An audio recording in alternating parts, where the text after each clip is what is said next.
from New Delhi. You're watching DD India News, India's voice to the world. I am Tanvi Taneja. Coming up in the next hour,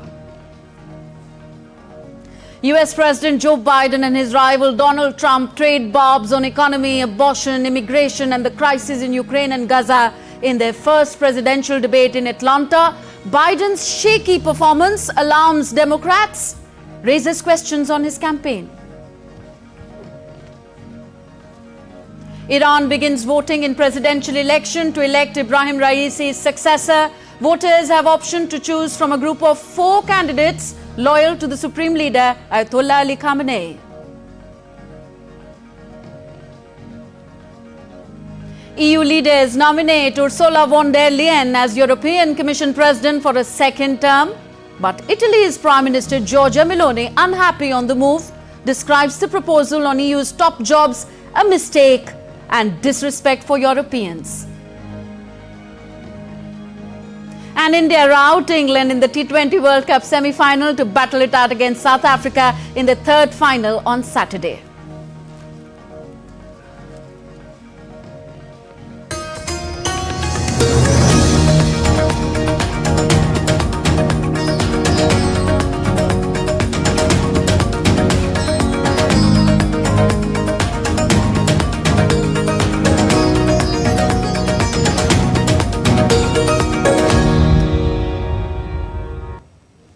US President Joe Biden and former President and his Republican rival Donald Trump had their first face-off in the 2024 election cycle. The two rivals did not even shake hands as they took their positions at the podiums, just feet apart in a studio with no live audience. They tried to reshape the political narrative as they battled over economic issues, foreign policy and international crises, the country's immigration crisis and the state of the American democracy. The candidates kicked off the debate by slamming each other's records on economy, immigration, foreign policy and abortion rights. The stakes were high as both gentlemen come face to face for the first time in almost 4 years to try and convince voters that they should back them on 5th of November. This is the second time Biden, a Democrat, Trump, a Republican, challenged each other for the White House after Trump lost the presidential election in 2020. So the debate was fiery, with both the leaders pointing fingers at each other on the issue of abortion. Both leaders expressed their opinions. The problem they have is they're radical because they will take the life of a child in the 8th month, the 9th month, and even after birth. After birth, if you look at the former governor of Virginia, he was willing to do this. He said, we'll put the baby aside and we'll determine what we do with the baby, meaning we'll kill the baby. What happened is we brought it back to the states and the country is now coming together on this issue. It's been a great thing. Well, this is what Biden replied on the issue of abortion after Trump's response. It's been a terrible thing, what you've done. The fact is that the vast majority of constitutional scholars supported Roe when it was decided, supported Roe. And that's this idea that they're all against it is just ridiculous. And this is the guy who says the state should be able to have it. We're in a state where in 6 weeks, you don't even know whether you're pregnant or not, but you cannot see a doctor and have him decide on what your circumstances are, whether you need help. The idea that states are able to do this is a little like saying we're going to turn civil rights back to the states. Let each state have a different rule. On the issue of Roe versus Wade decision being brought back or not, Trump called the diplomats radicals and Biden negated the conjecture. He's willing to, as we say, rip the baby out of the womb in the 9th month and kill the baby. Nobody wants that to happen, Democrat or Republican. Nobody wants it to happen. That is simply not true. That Roe v. Wade does not provide for that. That's not the circumstance. Only if a woman's life is in danger, she's going to die. That's the only circumstance in which that can happen. But we are not for late-term abortion, period. Period, period. Under Roe v. Wade, you have late-term abortion. You can do whatever you want, depending on the state. You can do whatever you want. We don't think that's a good thing. We think it's a radical thing. We think the Democrats are the radicals, not the Republicans. Sure. Joe Biden defended his Russia, Middle East and Afghanistan policies. He claimed Trump gave Putin a free rein on Ukraine. As far as Russia and Ukraine, if we had a real president, a president that knew, that was respected by Putin, he would have never invaded Ukraine. A lot of people are dead right now, much more than people know. You know, they talk about numbers. You can double those numbers, maybe triple those numbers. He did nothing to stop it. In fact, I think he encouraged Russia from going in. I'll tell you what happened. He was so bad with Afghanistan. It was such a horrible embarrassment, most embarrassing moment in the history of our country. If you take a look at what Trump did in Ukraine, this guy told Trump, do whatever you want, and do whatever you want. And that's exactly what Trump did to Putin, encourage him, do whatever you want. And he went in. Listen to what he said when he went in. He was going to take Kyiv in 5 days, remember? Because it's part of the old Soviet Union. That's what he wanted to reestablish, Kyiv. And he, in fact, didn't do it at all. He wasn't able to get it done. And they've lost thousands and thousands of troops.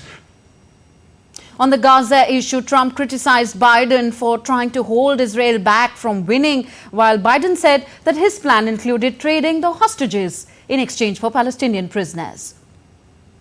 As far as Israel and Hamas, Israel's the one that wants to go. He said the only one who wants to keep going is Hamas. Actually, Israel is the one, and you should let him go and let him finish the job. He doesn't want to do it. He's become like a Palestinian, but they don't like him because he's a very bad Palestinian. He's a weak one. The first stage is trade the hostages for a ceasefire. Second phase is a ceasefire with additional conditions. The third phase is the end of the war. The only one who wants the war to continue is Hamas.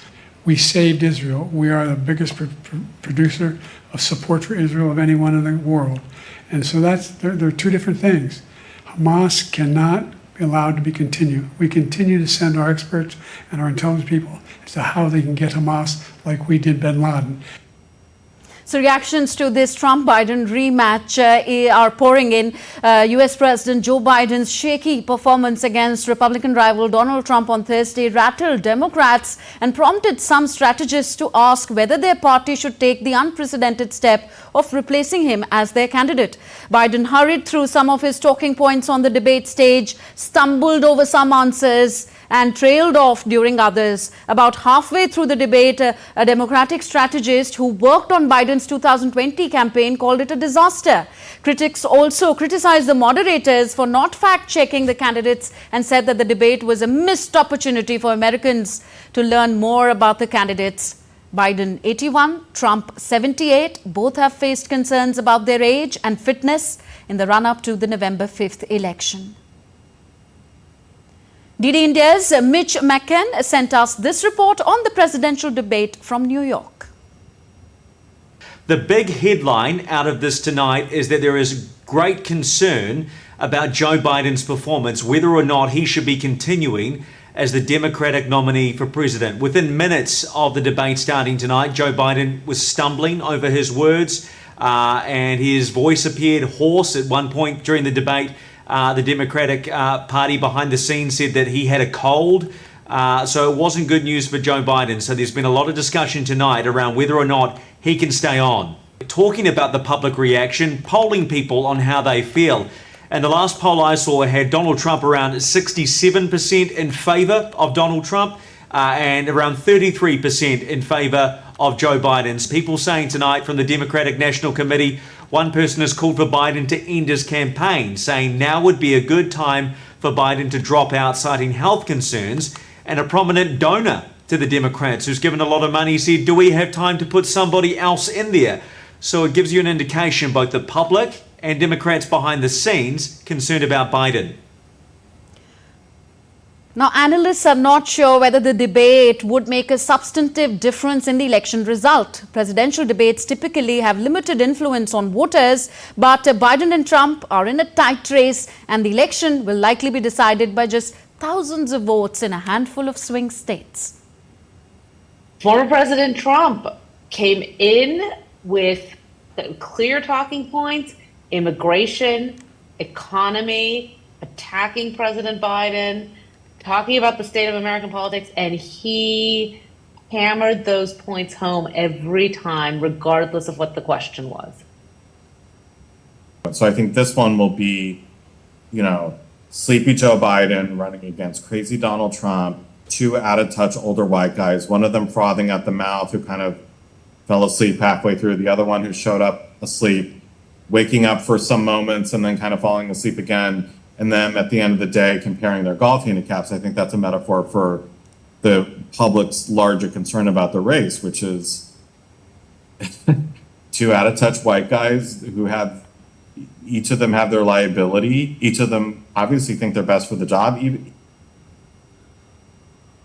Meanwhile, U.S. President Joe Biden was given a warm welcome by supporters in North Carolina after participating in a presidential debate in Atlanta on Thursday. Biden and his wife, Jill, shook hands with supporters before leaving the airport. The U.S. president is in North Carolina for a campaign event before traveling to New York City for the grand opening of the Stonewall National Monument Visitor Center for the Pride Month.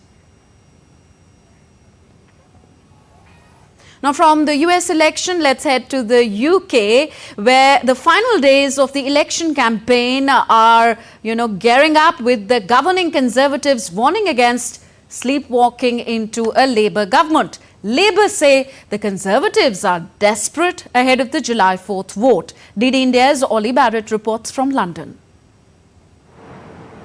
A week from today, we should know the next Prime Minister of the United Kingdom, and all of the polling continues to suggest that it's likely to be Keir Starmer leading a Labour government and with potentially a large majority here at Parliament. The Conservatives have trailed behind right from the day that Rishi Sunak, the Conservative leader, called the general election. Recent days on the election campaign have been dominated by a scandal around politicians and other officials allegedly making bets on the outcome of the election, on the date of the election, the outcome of individual constituency races. In terms of issues, the economy has been a major focus. Immigration has been a major focus as well. After July the 4th, the new Prime Minister, whoever it is, will have a very quick focus on foreign policy, heading off within days to a NATO summit in Washington, D.C. But we are now into the final days of the campaign. We have one more weekend to go, and weekends can be crucial because people are at home when the campaigners get out and about and knock on doors. As I say, the opposition Labour Party, according to all of the polling up to this point, looks set to form the next government. Ollie Barrett in London reporting for DD India. Here in Asia, Iranians are voting for a new president on Friday following Ibrahim Raisi's death in a helicopter crash. 4 candidates are in the fray. They are vetted by a Guardian Council which oversees elections in the country. A runoff between the top 2 contenders will be held if no candidate is able to get over 50% of votes. While the poll is unlikely to bring a major shift in the Islamic Republic's policies, the outcome could influence the succession to Supreme Leader Ayatollah Ali Khamenei. So on these elections, Ambassador of Iran to India, Iraj Elahi, said that Iranians will elect their president according to the Constitution of Iran by the direct vote of the people. He also pressed on the good bilateral relations between India and Iran. According to the Constitution of Iran, the president will be elected by direct vote of the people. We hope that by the participation of Iranian people, this sovereignty and the power of Iran internally and internationally will be strengthened. Bilateral relation of Iran and India will be strengthened. The demised President Raisi played an important role in strengthening and progressing the relation of 2 countries. Main contract of Chabahar was signed, and we hope that in the coming months we'll witness the implementation of this contract. 2024, the year of elections worldwide. Still to come on DD India News Hour. EU signs a security pact with Ukraine, agrees to strengthen the bloc's defense priorities for the next 5 years. 103 Taiwanese nationals have been arrested in Indonesia on cybercrime allegations.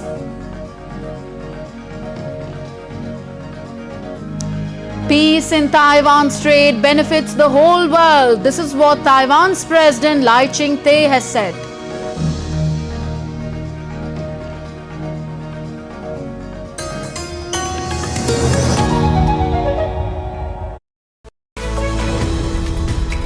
We just don't bring you the news as it unfolds. We get to the heart of the matter. We don't just present facts, we demystify complex social, political and economic events. We break stories that shape the world's present and future because you deserve the truth. I am Tanvi Taneja from New Delhi. I'm Ollie Barrett from London. I'm Nick Harper from Washington, D.C.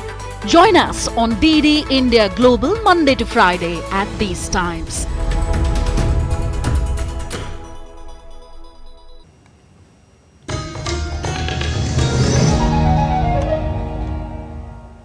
Welcome back. You're watching DD India News Hour. I am Tanvi Taneja. On to Europe, where EU leaders agreed to nominate Ursula von der Leyen for a second term as European Commission President. At a summit in Brussels, the bloc also picked former Portuguese Premier Antonio Costa as the future chair of their European Council meetings and selected Estonian Prime Minister Kaja Kallas as the next EU foreign policy chief. The trio won broad backing, but right-wing Italian Prime Minister Giorgia Meloni abstained from the vote on von der Leyen and voted against Costa and Kallas. However, von der Leyen's nomination still needs approval from the European Parliament in a secret ballot. I would plain and simply like to express my gratitude to the leaders who endorsed my nomination for a second mandate as President of the European Commission. My aim is definitely to work for the European unity, protect European interests, values in the charged geopolitical context and build global partnerships as well. Speaking to reporters after the summit, Italian Prime Minister Giorgia Meloni said on Friday that the European Council's proposals were a great mistake and that they were disrespecting for the Europeans. I think that the proposal formulated by the Conservatives, Socialist and Liberal parties was a mistake in its merit and method. In its merit, because it was not even vaguely anticipated by a discussion on what the mandate should be for those who hold these posts following elections in which European citizens clearly asked for a new and different line for the European Union. The European Union also signed a security agreement with Ukraine and agreed to strengthen the bloc's defense priorities for the next 5 years. The security deal underlines EU's support to Kiev with ongoing conflict with Russia in the region. The agreement lays out the EU's commitments to help Ukraine in 9 areas of security policy, including arms deliveries, military training, defense industry cooperation and demining. The leaders reiterated their pledge to support Ukraine for as long as it takes.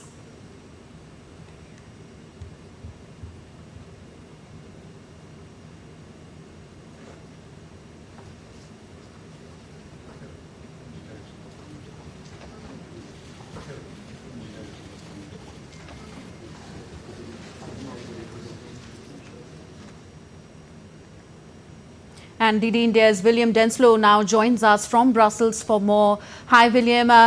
What does the strong opposition of Italian Prime Minister Giorgia Meloni to the European Council's proposals to nominate these 3 leaders mean for the future functioning of the European Commission? Well, the real question will be whether Ursula von der Leyen, the current European Commission President, has the support from members of the European Parliament to be secured. She's crossed the first major hurdle, which is obtaining the backing from the 27 heads of government, heads of state that make up the European Council. But now it is up to elected European members of Parliament. Now, on the surface of it, she should be fine, considering the fact that her centrist coalition that has really ruled Brussels for the past 5 years remains somewhat intact and has more than the threshold of the 361 votes that she will need to secure a second term. But it is certainly a more precarious position that she would like. The simple reason for that is that Ursula von der Leyen's party, the European People's Party, the EPP, is stronger than it was before the elections. They had a very good election last month, but their centrist partners, Renew and the S&D, the Socialists and Democrats, have lost some ground, which means that her position as the centrist leader really is somewhat under threat, which has led to speculation as to whether she'll need to lean more on support further on the right or further on the left. The message from Giorgia Meloni clearly very unhappy with how things have proceeded, so it seems unlikely that she will get backing from her ECR centre-right grouping. So the question is, will there be enough support from the Parliament to secure Ursula von der Leyen a second term? Okay. Estonian Prime Minister and candidate for EU Foreign Policy Chief now, Kaja Kallas, has said that her aim is definitely to work for European unity. Will, could you shed some more light on this stress on European unity at this point in time? Absolutely. Well, again, she needs to win the support of members of the European Parliament, and there will be a hearing that she'll have the opportunity to address them and trying to convince them of her credentials. Now, one major sticking point in the minds of some European leaders has been her credentials are very, very strong when it comes to her unequivocal support for Kyiv in Ukraine's war against Russia. But there have been question marks as to whether she has the foreign policy credentials on a global front to be the EU's top diplomat. So that'll be a major sticking point. And when she speaks to unity, well, I think real focus there is unity when it comes to the European Union stance, when it comes to Ukraine. A massive caveat is the fact that Hungary is by far the most pro-Russian member of the European Union, and the fact that on July 1st they take over the European Council's presidency on the rotating basis. So essentially they will be the chair of the Council for the next 6 months. So a real hope for Kaja Kallas. Her first task will to make sure that support for Ukraine doesn't stall during that 6-month tenure of Budapest. Okay, thank you, William. William Denslow joining us from Brussels. On to Asia again. South Korea's military on Friday released video to show North Korea's missile exploding in flight. According to the military, the video showed a North Korean missile abnormally spiraling early in flight and exploding, a rare publicizing of surveillance footage to dismiss the North's claim of a successful test. While North Korean state media said that Pyongyang successfully conducted an important test on Wednesday aimed at developing missiles able to deploy multiple warheads.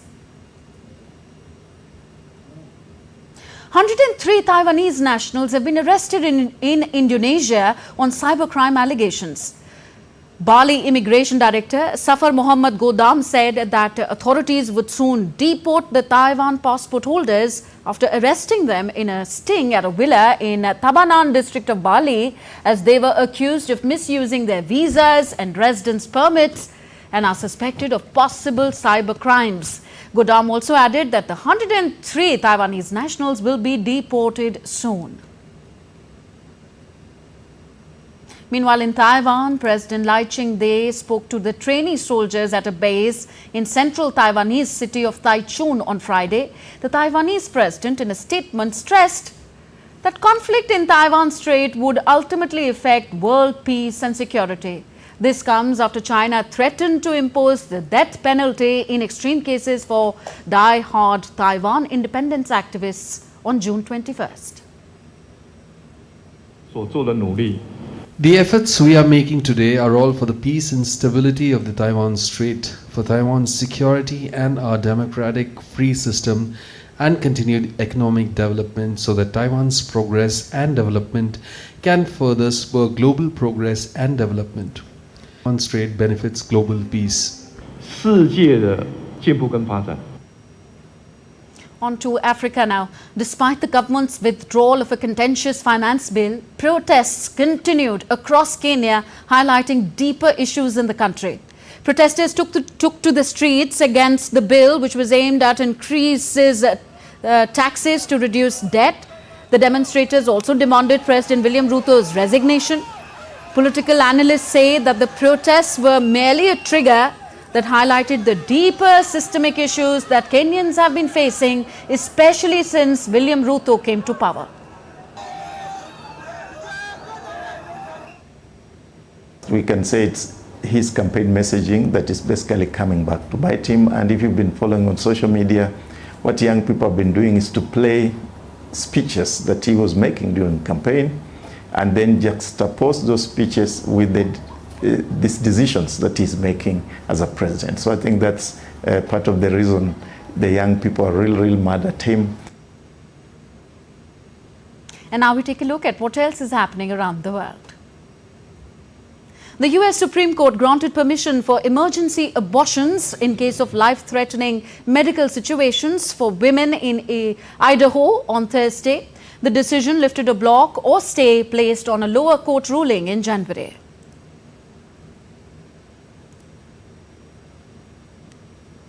The Supreme Court of the US blocked Purdue Pharmacy's bankruptcy settlement on Thursday for their roles in the deadly opioid epidemic. The company is accused of illegal and misleading marketing in OxyContin, a pain medication in market since 1996.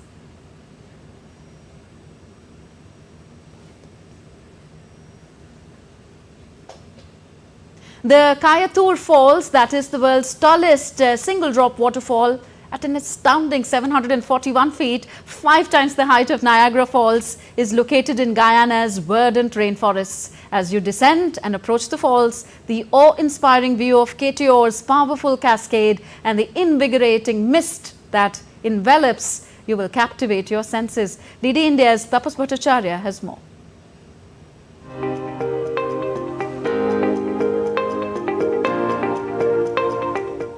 We are starting this journey for Kaieteur Falls, and this is in Guyana. Guyana has a part of the Amazon forest also, so we will be going up there, checking out the Amazon forest and the Kaieteur Falls. This is the single largest single drop fall in the world. So we'll be giving you a sneak peek of exactly what it is.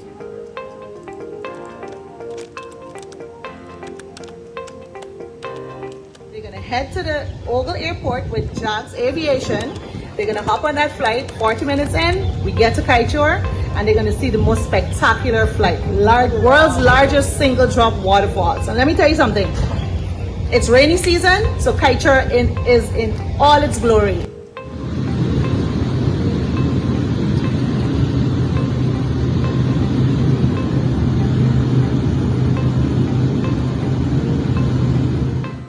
So we have landed in the Kaieteur National Park. This is a small airstrip which has all the facilities for the small aircraft, and Kaieteur National Park is part of the Guyana. Guyana has a bit of Amazon rainforest, and Amazon rainforest generally, we see more than 60% in Brazil, but Guyana also has a bit of that. Now we will take a short tour of the Kaieteur National Park and find out exactly why it is so famous.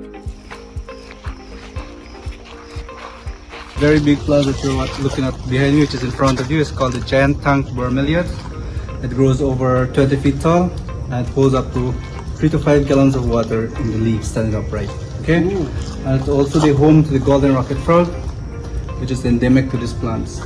This little plant that you're looking at just right here is called the Disonju. It's a carnivorous plant. Carnivorous. Yeah, it secretes enzymes and traps them with the small tentacles on the leaves, right?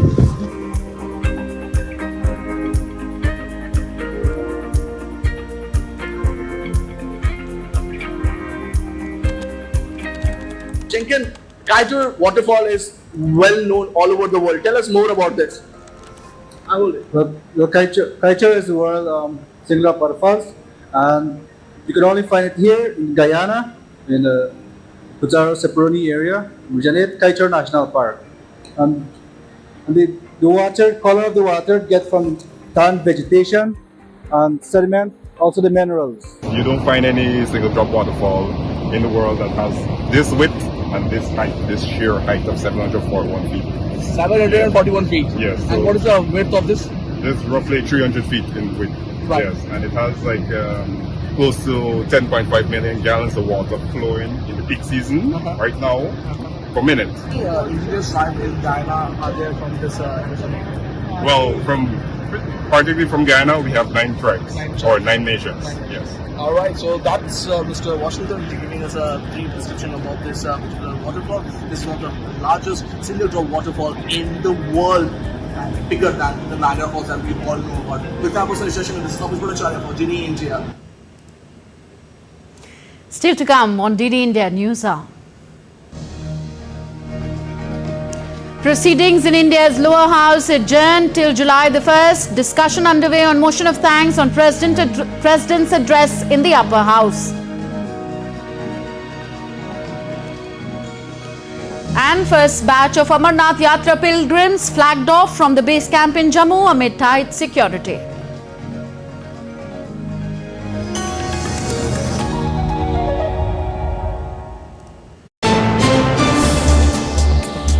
Voice of a rising aspirational world. Stories of challenges, struggles and accomplishment. A world battling conflict, hunger and poverty. Embracing growth, development, science and technology. A voice of progress, a voice of unity. Watch Voice of the Global South with me, Akshay Dongre, only on DD India.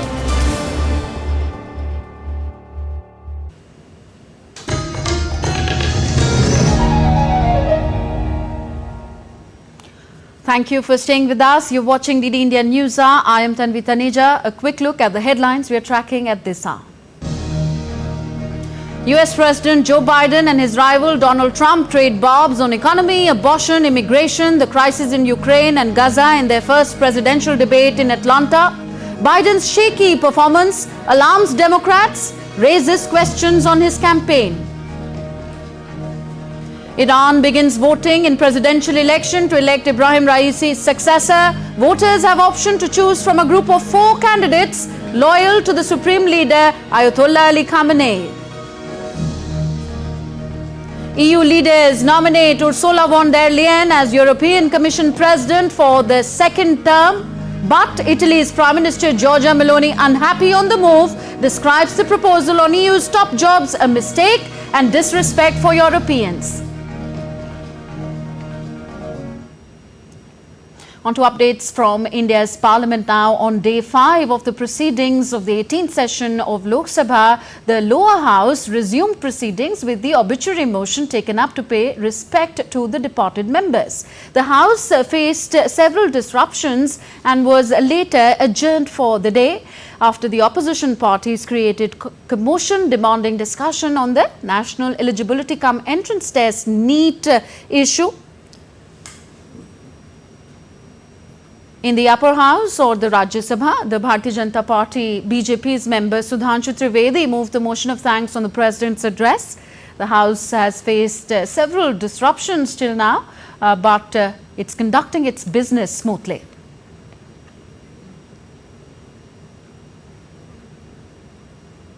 And Dibyendu Mondal joins us from New Delhi on the proceedings of the Parliament. Dibyendu, it was a seemingly action-packed day in both the houses today. Sum up for us, how did the discussion of motion of thanks on the President's address has gone so far? Well, Tanvi, today, the Parliament began by paying, homage to all the people, all the members of Parliament who lost their lives in the last couple of months. But soon after that, when the motion of thanks was being taken up in the lower house of Parliament, the opposition benches stood up to create disruption, saying that they had sent in an adjournment motion for discussion on the NEET issue. The leader of opposition, Rahul Gandhi, also stood up to ask the speaker to let that discussion happen. But however, the speaker said this is against the rules, given the fact that after a presidential address, it is the motion of thanks that needs to be discussed and debated first, and then all the other discussions can take place. But however, not listening to what the speaker's chair was trying to communicate to the opposition. The opposition started creating ruckus and chaos within the house of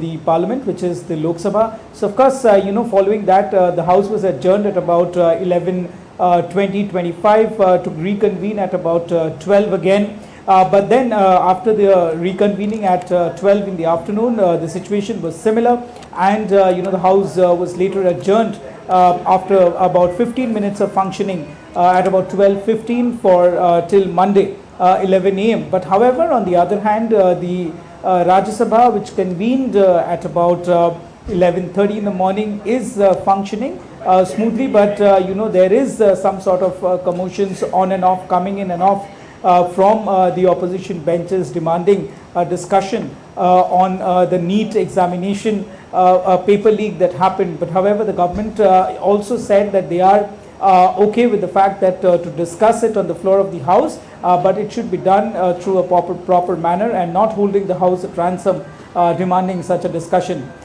So as of now, the Rajya Sabha is functioning. The Lok Sabha is adjourned till Monday 11 a.m. Okay, thank you, Dibendu. Dibendu Mondal joining us from Parliament House, New Delhi.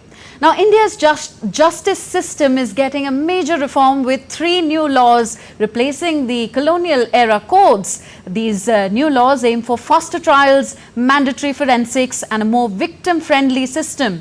Ensuring their proper implementation across the vast and diverse Indian landscape is paramount. For a century, India's criminal justice system operated under the shadow of its colonial past. Sluggish case processing and limited victim rights plague the system. However, a recent revolution is rewriting the narrative. In 2024, India ushered in a new era with the Bharatiya Nyaya Sanhita, Bharatiya Nagrik Suraksha Sanhita and Bharatiya Sakshat Adhiniyam. These new laws replace the archaic British-era codes, aiming to streamline processes, empower victims and deliver swifter justice. Gone are the days of victims spending hours filing complaints. The cornerstone of this reform lies in speed and transparency. Today, a few clicks on a phone app can initiate the process. This online FIR, or First Information Report system, not only saves time but also empowers victims, especially those in remote areas or facing mobility limitations. But the reforms extend far beyond convenience. The new laws prioritize victims' rights, placing them at the center of the legal process. Witness protection programs ensure safety, and courts must consider victim input before dismissing a case. This shift in focus acknowledges the emotional and psychological toll crimes inflict.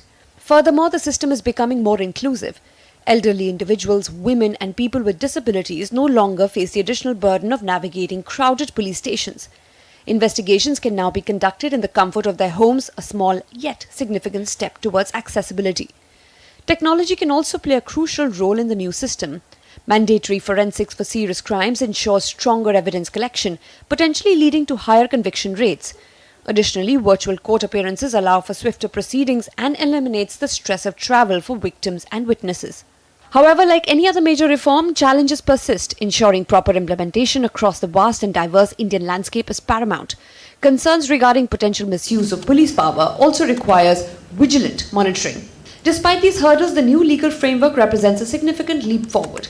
India's criminal justice system is no longer an archaic relic, but a system striving to be faster, fairer and more respectful of all those who seek its protection. This is a revolution with the potential to transform the lives of millions, offering them the hope of a justice system that truly works for them. Bureau Report, DD India. Now, the Indian government, led by Prime Minister Narendra Modi, hopes that the space sector in the country will be worth $10 billion in the next 5 years. Our correspondent Nandita Dagar spoke to a startup in space sector which is offering homegrown solutions to satellite navigation in India using Indian satellites. Indian system called as Navik is what we are working on. We have every type of hardware and software that is required for anyone in the country to adopt Navik, our own Indian homegrown solution. Yes. Technologies like GPS, American systems and the Russian things do not give adequate coverage over India. That's the main thing what Indian system overcomes, and the accuracy of it. At a short term, if we see, we can replace all import which are being done from foreign made equipment coming to India. We can replace all this equipment. Space industry is offering a tremendous opportunity to the private sector as well as a new area of growth and development. The Third India Space Congress offered a forum to Indian private industries and foreign buyers to collaborate. Yeah, this conference is aimed to build collaboration with the foreign countries, and we have a participation from 4 countries as a delegation: Switzerland, Italy, Australia and Finland. So they have come with that. Then we have also built up a B2B session for them. So at least the Indian space industry and their country's industry, space industry can discuss and build a collaboration. That was the one tangible achievement. Second tangible achievement is that we are also working very closely with our space industry and the government requirement, both in the space sector as well in the defense sector.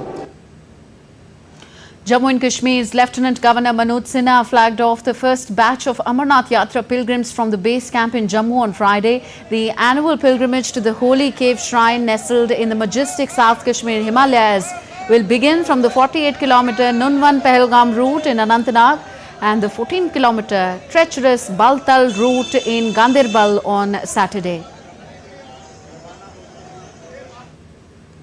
In the backdrop of the fresh spate of terror attacks in the region, the civil and police administration have made unparalleled arrangements both in terms of security, logistics, registration and other facilities to make this yatra a peaceful, incident-free and memorable experience for pilgrims. Next, more news from India. A tragic accident was reported in India's Karnataka early on Friday, where at least 13 people were killed while 2 others critically injured. This was after a minibus crashed into a stationary truck in the Haveri district.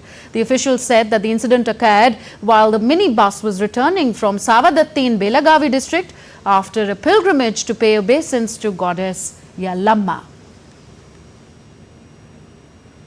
India's Jharkhand High Court has granted bail to former Chief Minister Hemant Soren in the alleged land scam case. Soren was arrested by the Directorate of Enforcement in January on charges of money laundering. ED has accused him of running a scheme to manipulate records via fictitious transactions and forged documents and hence acquiring acres of land worth crores of rupees.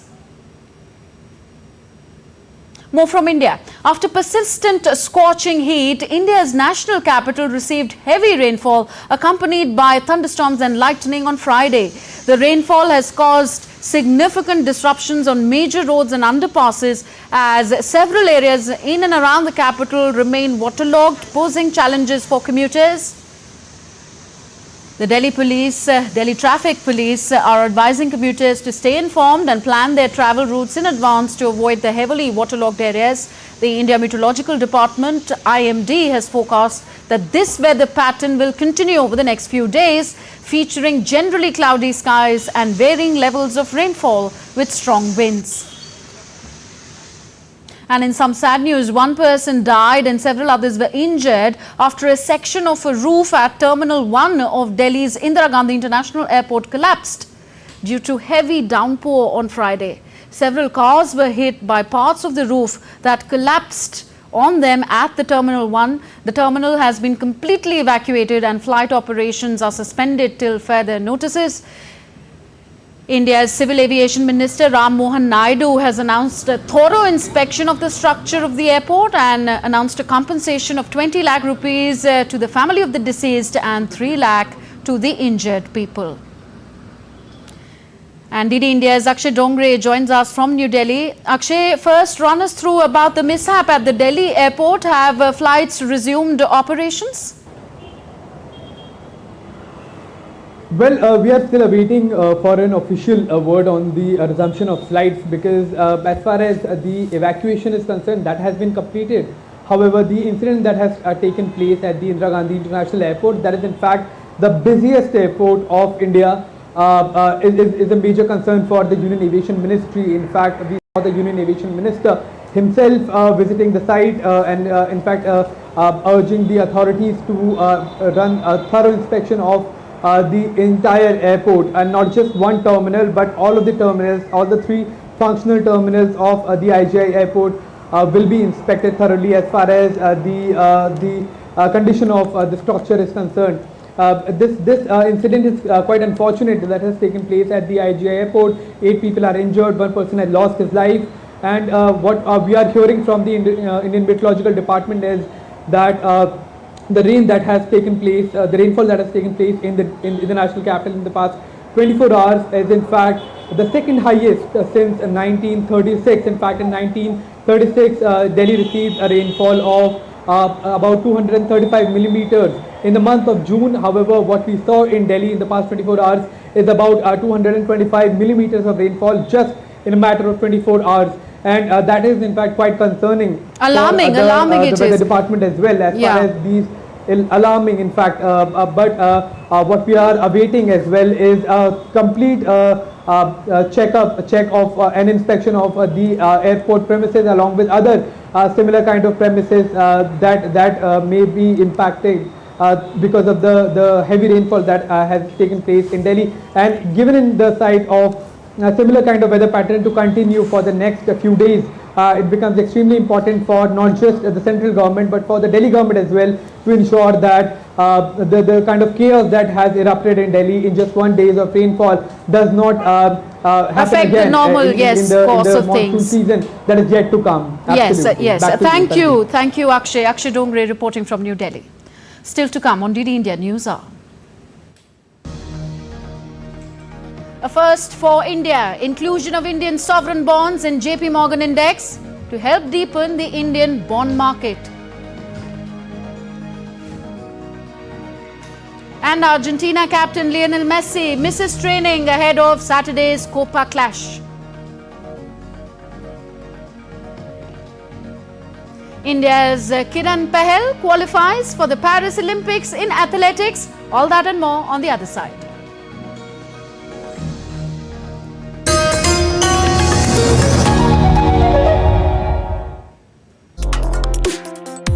Complex issues, hidden agendas, twists and turns, strategic games. We think all dots are linked. We just need to connect them. Join me every week as I connect the dots to unravel hidden designs in statecraft, mysteries, and decode issues that matter to you. Watch Connecting the Dots with me at these times on DD India.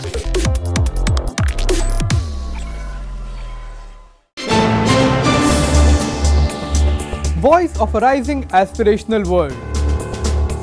Stories of challenges, struggles and accomplishment. A world battling conflict, hunger and poverty. Embracing growth, development, science and technology. A voice of progress, a voice of unity. Watch Voice of the Global South with me, Akshay Dongre, only on DD India.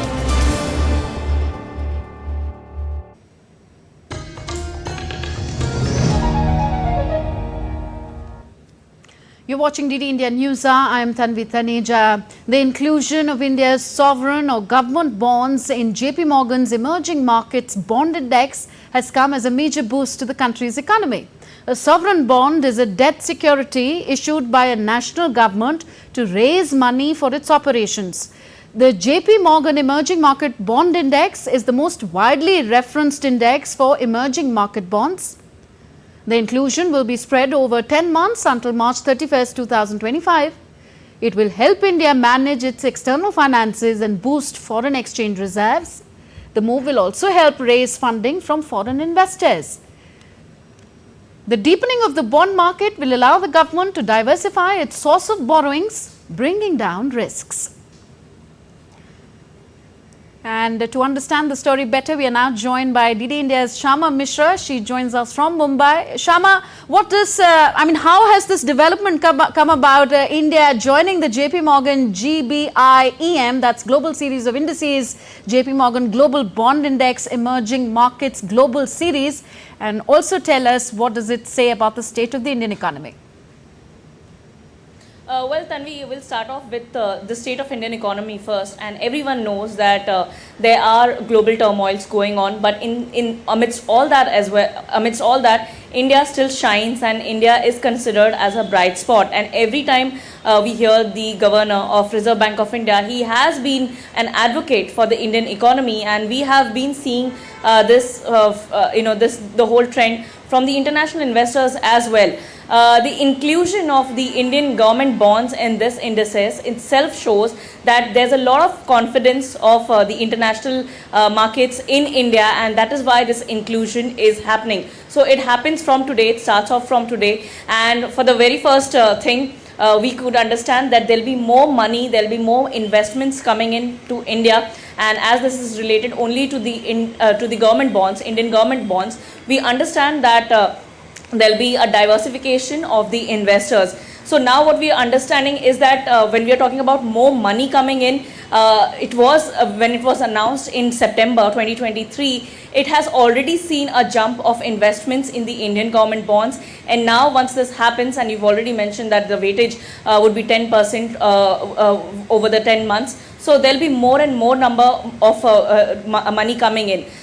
We are also understanding that once this happens, because we understand that majorly the government bonds are held by the banks or the insurance companies. So now once this happens, there will be more number of investors, and the banks and the insurance companies, banks rather, would be free to give that money, that loan to other people, including the MSMEs, retail and other people. So we can understand once this money is not held in government security, it's not locked up, it can freely go to people who need it as loans or others. So more first for the country, Sharma, and really speaks a lot about the Indian economy. Thank you for those updates. And well, it's really celebration mode for Indian cricket fans, and to get all the latest updates, I'm now joined by Deepika Mehto in studio here. Deepika, what a match it was yesterday. Indeed, and now India is all set to face South Africa in the finales. Let's see if they would be revived the hopes that fans are instilling on them. So let's quickly get our viewers a quick report on it, as India have already advanced to the finals after a gap of 10 good years. The Rohit Sharma-led side secured a commanding 68-run victory over England in the second semi-final in Guyana on Thursday. India have now set up a summit clash with South Africa scheduled to take place on Saturday, and it will be a clash of the tournament's two unbeaten sides. Let's take a quick look at this report. It was a demolition act by India as they thumped defending champion England to reach T20 World Cup final after a gap of 10 years. The Rohit Sharma-led side notched up a commanding 68-run win over England in the rain-interrupted second semi-final in Guyana. Rain and a wet outfield delayed start of the match, and England captain Jos Buttler elected to field after winning the toss. India posted a strong 171 for 7 with skipper Rohit Sharma staring off in whirlwind fashion. They managed 46 runs from the 6 power play overs, and it cost them the wickets of Virat Kohli and Rishabh Pant. Sharma and Surya Kumar Yadav scored bulk of the runs on a slow track in Guyana. The 2007 champions then returned to bundle out England for 103 inside 17 overs with their spin duo of Akshar Patel and Kuldeep Yadav wreaking havoc. Akshar Patel dented England's chase with figures of 3 for 23, while Kuldeep Yadav also picked 3 for 19. It feels very good when you perform and team wins, and I think not a good idea to perform on a knockout match and you got a man of the match. So obviously feeling good, and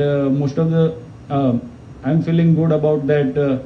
We win the match when you perform, and if team doesn't do well, then it doesn't matter. So I think feeling good. We close to the one step and close to the trophy. So yeah, feeling good.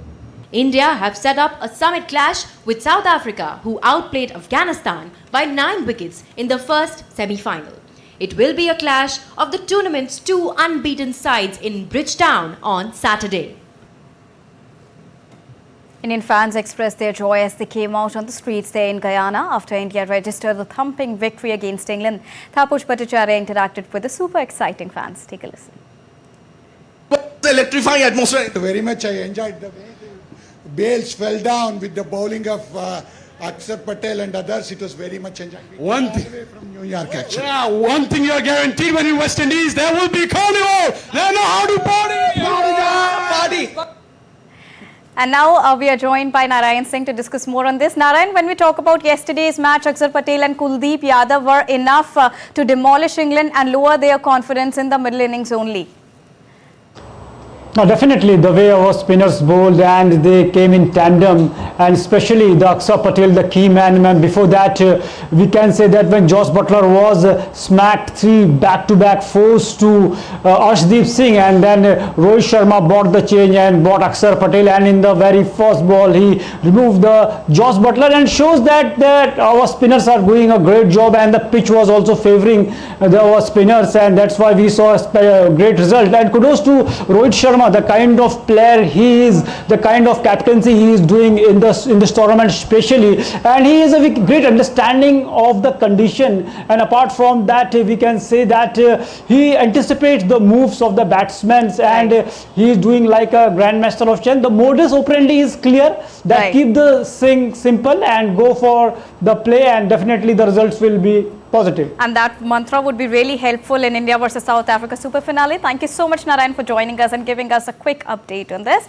On to soccer now. Argentina captain Lionel Messi missed training on Thursday afternoon due to muscle pain. Now, Messi's presence in their final Copa America group stage game against Peru remains in doubt. Defending champions Argentina trained at Miami International University sports ground without Lionel Messi, who underwent medical tests and kinesiology sessions. On to Olympics, India's Kiran Pahel qualified for Paris Olympics in women's 400-meter category.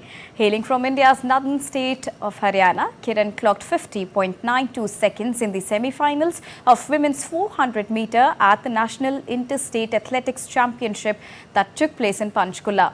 Now, Kiran became the second fastest women's 400-meter runner in India's history behind Hima Das, and secured her spot at the Paris Games after finishing within the automatic standard of 50.95 seconds for Paris Olympics. She ended ahead of Devi Aniba Zala of Gujarat, who was a distant second with a timing of 53.44, while Kerala's Sneha K came third by clocking 53.51.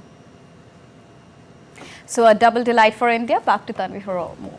Yes, really. We look forward to Olympics as well and India's performance there.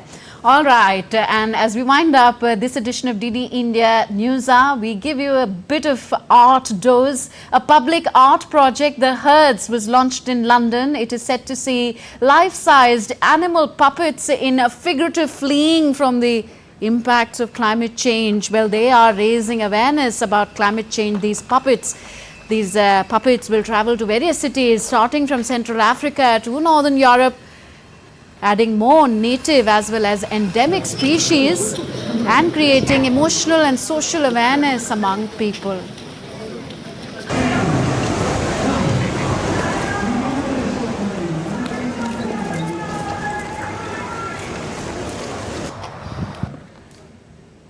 What a wonderful effort there in London to raise awareness about climate change.